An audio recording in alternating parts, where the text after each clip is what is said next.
Hey YouTube, it's Jacob here, and we're bringing you another one. Y'all know I had to jam it out for you. Had to jam it out for you. Okay?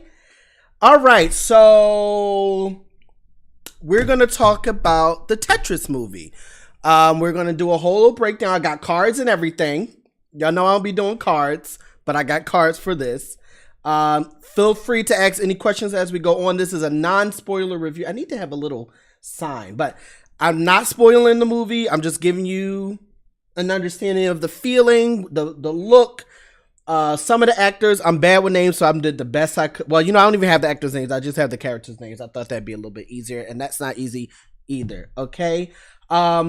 This is Mario week, and I don't have my Mario shirt on because it's in the wash. Okay, but I do have my Mario Kart rug, a rug. I don't even know what I'm looking at my rugs, and this is a mug. Okay, you can go to Etsy and get this, or you can go to jcutt.com. It's in the link down below. Of course, there's shirts, hoodies, and all that other good stuff as well. If you have not already, don't forget to like, subscribe, push that notification button, because we're going to keep bringing this stuff to you. Okay, so I got my little notes over here. And we're going to bring my images back up. All right. So, Tetris. I was like, all right, let's see what this is, what this movie is going to be. I didn't know what direction it was going. I didn't even see the trailer because I was actually going to do a trailer review. And then just my other things came up, and then Little Mermaid, and just so many other things happened where it just kind of got left behind. And then the movie came out, and I was like, just watch the movie and just do a review. Okay.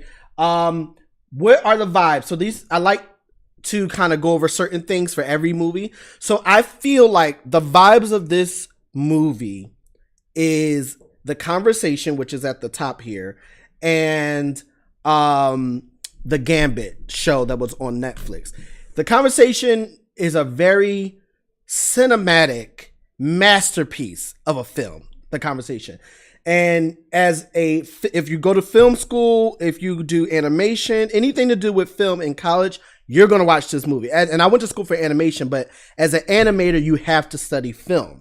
So I don't know what people think, but you got to study film. So I know a lot about film. And this movie right here, this top one, is an old classic, I think 70s film. I don't remember what the movie was about, but we did have to watch it. We did have to write a paper about it. And the Tetris movie has that same vibes as The Conversation. And Gambit, it has the same look as Gambit a little bit, but Gambit was a master of a show. And I feel like maybe it got a little bit of credit, but I don't feel like it really got the credit that it deserved, the type of show that it was. But reason why I say it feels like that show is because Gambit was a thinking, like Tetris is this movie is a thinking movie. Like, don't get lost. You can easily get lost watching this movie.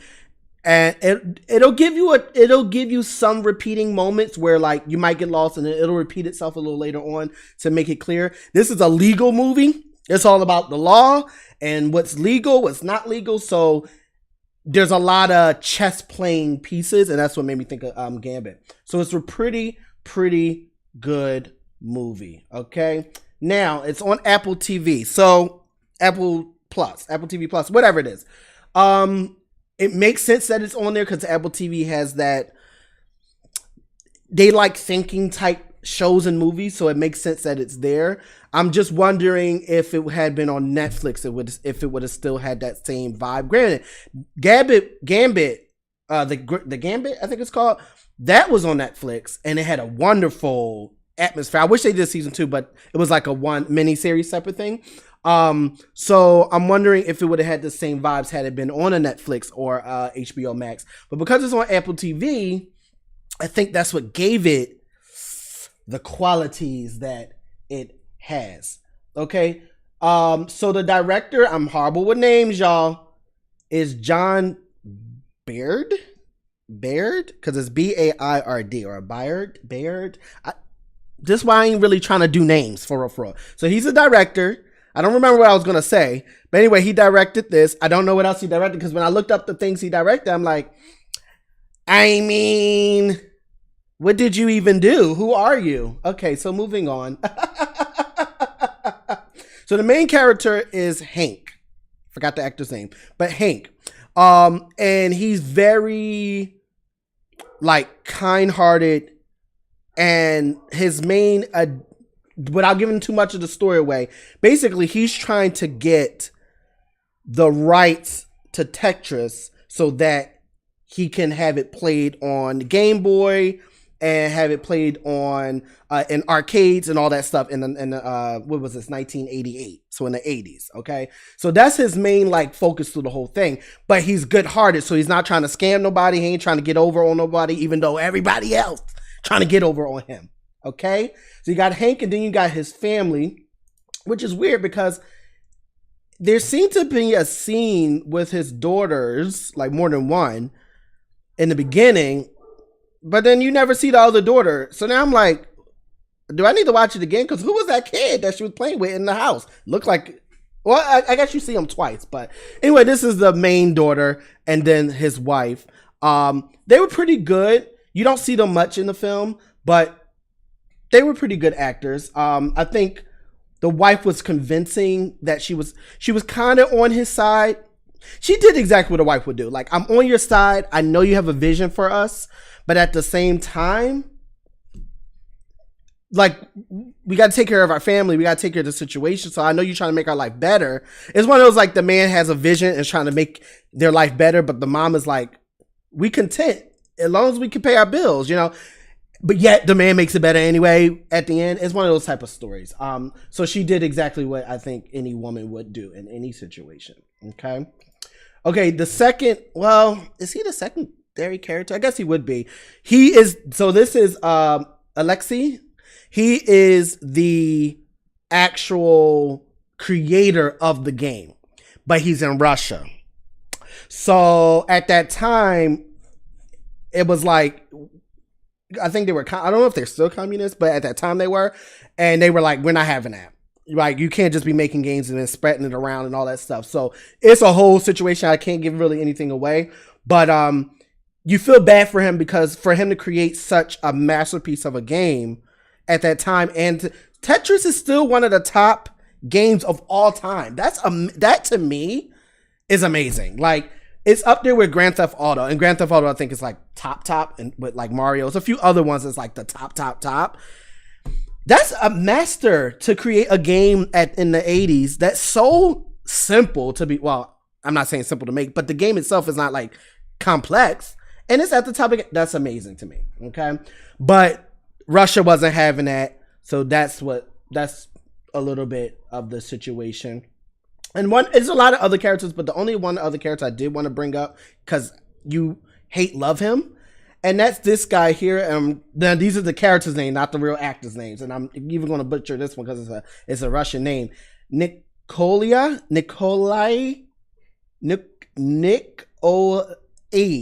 Okay, yeah, look, he in there.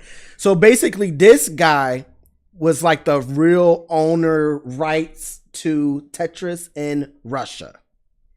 I'm leaving it at that because it was a lot of scammy stuff going on around this game.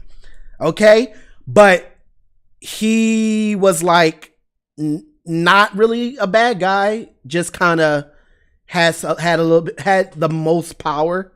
Let's just put it like that. He had the most power, but he wasn't necessarily the bad guy. Okay, of course, it was the Americans usually. And moving on, so that brings me to the villain. So I'm not going to give away the villain because it's kind of multiple villains, but I just wanted to bring up that there's individual villains. I got to get the proper names for this because I learned it in school, because there's different types of villains through film. But this villain, a little bit was the people, but the biggest villain was Russia, the communist situation. And by them being in that situation, it stopped them from being able to really communicate well the negotiations between Tetris. So, and when you watch it, you'll kind of get what I mean. There are other like smaller villains that are kind of like roadblocks, but the biggest one was Russia. I mean, let's just get to the core. Okay, so what do I think the message of the film? I like to do that for every movie. What is the core message or messages? And I think this one is the good-hearted always win. So sometimes the good-hearted people seem to, like, what's the saying? All bad things happen to good people.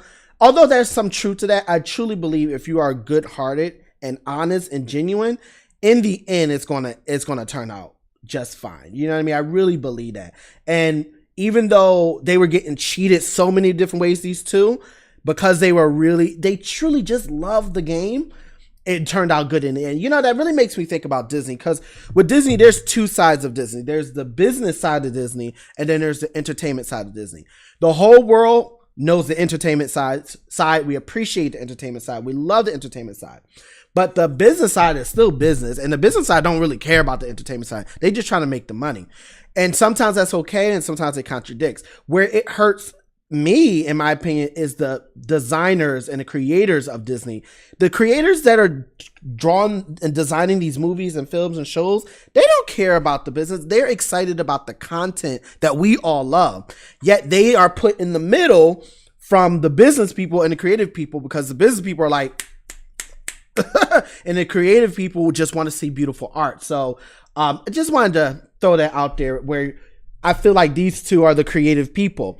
I mean, he made it, this one right here, he made the game, but this one discovered the game and just fell in love with it and wanted to let the whole world have it. So it's really a beautiful story. Okay, moving on. Okay, let's get to the cinematography, which brings me back to the conversation movie. The cinematography is really good. It's you could tell it's a low budget film. Like, they didn't put a lot of money in this. It's just a few locations, which we'll talk about. And the cinematography, it has this, you know, this is an Apple TV thing. All their films, all their things are a little muted, to the point where I'm like, is my screen turned up? Like, but yet I love, like, the aesthetics of it. This does give a little, especially this particular scene, reminds me of Severance. If you haven't seen Severance, if you have not seen Severance yet, get out. Don't even, just get out. Go watch it right now, because season 2 is coming. And I know this is not about Severance, but just a little sidebar. Severance might be the best show I have ever seen. And I've seen a lot of shows. But it's something about, anyway, I'm not going to get into it, because we're going to talk about it when season 2 come out. But it's phenomenal. Go watch it before it's like season 8, and then you don't know what's going on. It's already crazy. Sorry, I know I get a little ahead of myself. Anyway, the cinematography of this film, the lighting is really beautiful. You really do get, at first you're kind of like, what's going on? And then before you know it, you're sucked into this world that they have recreated. Talking about recreation, this is a period piece. You know, I heard someone say, and I forgot who it was.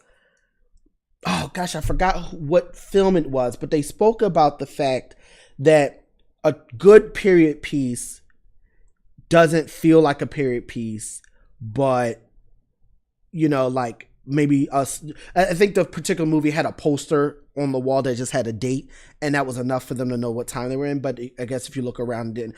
But I don't agree with that a whole lot, because I feel like, I guess it can get a little too gimmicky sometimes, like every little thing is that time. But I'm like, but every little thing was that time, so I don't understand the issue. But so just looking at the computers, this was 1988.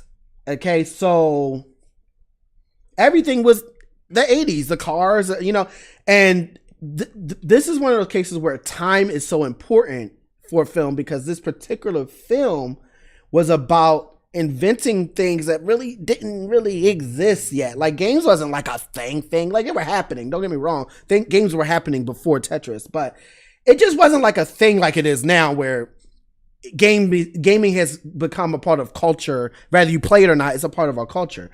It wasn't like that. So this time period and all the trouble that was going on in Russia and all around the world did make this game, and I'm sure a lot of other games or any other thing, easy to make. Okay, so world design. So these three places, they jump from 3 places, from America to Japan to Russia. over and over and over again throughout the whole film, which is kind of exciting to see this jumping all over the place. Because the main guy, Hank, lived in Tokyo with his wife. And then the creator of Tetris lived in Russia. And then America, they wanted to go from Russia to America to Nintendo. So, that was another thing. So because he was in Japan, he went to, the one who owns Nintendo went to him to buy the rights. But they also needed to have it in America. It's a whole situation. It's a lot of jumping around. But because of that, they had to have a certain aesthetic that you kind of feel that change. And one of the things they did, which brings me to the next slide, is they had 8-bit pixel art themed animation throughout the whole thing. Which one side of me was like, ooh, that's cool. Other side of me was like, are we going to be doing this the whole time? Like, what are we doing here? So... And I feel like they did it well. In the beginning, it was a nice little opener of 8-bit. And then they use 8-bit as transitions. Like, all right, now we're going from here to here. Like, here's Tokyo at the top. And then right here is Seattle. You know what I'm saying? So it's like, and I love how even just from that, you can tell which one's America and which one is Japan. So that's really cool. So they use it wisely. There is some playfulness near the end on like a car chase. But... they used it wisely. We're going to talk a little bit about the costume design. Wasn't really nothing special. It was a lot of suits, a lot of bulky suits, okay? Especially this guy here in the blue. He was probably the most, like, caricatured, in my opinion, out of all the actors. Like, he's supposed to be the, he's the CEO, or maybe at the time, probably not now. He's probably, I don't know if he's alive now. But anyway, at the time, he's the CEO of Microsoft, this guy in the blue. It's a really good show, but a movie, but it's just like this guy's outfit, I don't know, was a little extra. But it was just a lot of suits, pretty much. I mean, there were women there wearing, but even they were mostly wearing suits, especially in Russia. So it really wasn't much going on with the clothing. I should have showed a picture of Hank again, but he did have some cool suits, but even his suits. But at the, back in the day, we down had these slim suits. It was like shoulders, just all shoulders. You know what I mean? Okay, we're almost there. So... is there going to be a second? Now, what I mean by second, I don't think there's going to be a second to this movie, but I think and feel they're on a movie legal journey, and I would love to see that. Like, give me another game and show me how it was created and became the way, do it with Mario, do it with anything. Do it with Grand Theft. I think Grand Theft Auto would be a really good one because it is one of the top games. It would be a little bit newer, but not that much newer. It'd be in like the 2000s, probably early 90s, was it?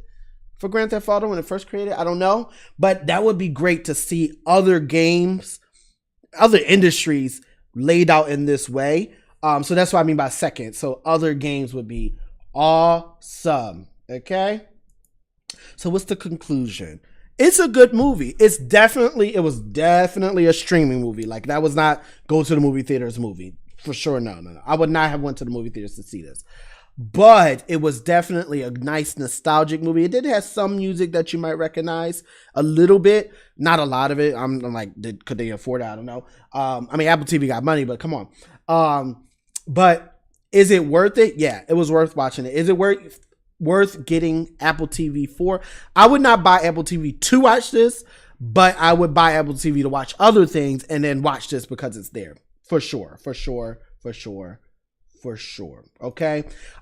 This week is Mario week. I'm hoping to go to the movie someday this week to go watch the movie and come back and do another one of these reviews, but for the Mario movie, which I'm so excited for because it looks so good. Can't wait. So this is Mario week. I'm going to see a lot of Mario artwork, a lot of Mario speedruns, a lot of Mario breakdowns. I'm trying to do tutorials soon, and all that good stuff. If you have not already, don't forget to like, subscribe, push that notification button, because we're going to keep bringing this stuff to you. That's it.